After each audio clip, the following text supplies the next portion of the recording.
মাগুরায় শিশু ধর্ষণের ঘটনায় গ্রেফতার 4 আসামিকে রিমান্ড দিয়েছে আদালত। 9 মার্চ গভীর রাতে মাগুরা চিফ জুডিশিয়াল ম্যাজিস্ট্রেট আদালত তাদের রিমান্ড আবেদন মঞ্জুর করেন।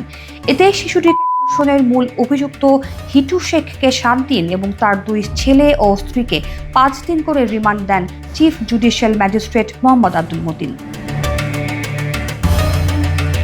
এর আগে 9 মার্চ উল্লেখিত আসামিদের আদালতে হাজির করার কথা ছিল, তবে জনতোপের মুখে আসামিদের নিরাপত্তা নিয়ে শঙ্কা থাকায় তাদের আদালতে হাজির করা সম্ভব হয়নি।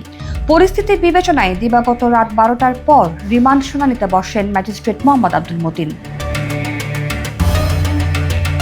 শুনানিতে মামলার তদন্ত কর্মকর্তা সদর থানার পরিদর্শক মোহাম্মদ আলাউদ্দিন সব আসামির 7 দিন করে রিমান্ড আবেদন করেন। এই সময় আসামিদের পক্ষে কোনো আইনজীবী শুনানিতে অংশ নেননি। আদালতে অভিযুক্ত 4 জনকে আত্মপক্ষ সমর্থনের সুযোগ দিলে প্রত্যেকেই নিজেকে নির্দোষ দাবি করেন এবং রিমান্ড না দেওয়ার দাবিও করেন তারা। মামলার তদন্ত কর্মকর্তার পক্ষ থেকে জানানো হয়, ভুক্তভোগী শিশু অচেতন ও আশঙ্কাজনক অবস্থায় থাকায় তার জবানবন্দি নেওয়া সম্ভব হয়নি।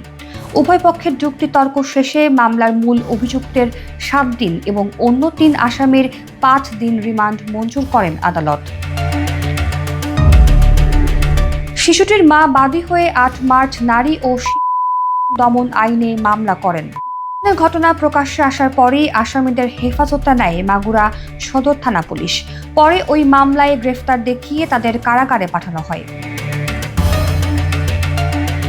উল্লেখ্য, বোনের বাড়িতে বেড়াতে গিয়ে 6 মার্চ বোনের শ্বশুর হিটু শেখের পাশবিকতার শিকার হয় 8 বছরের ওই শিশুটি।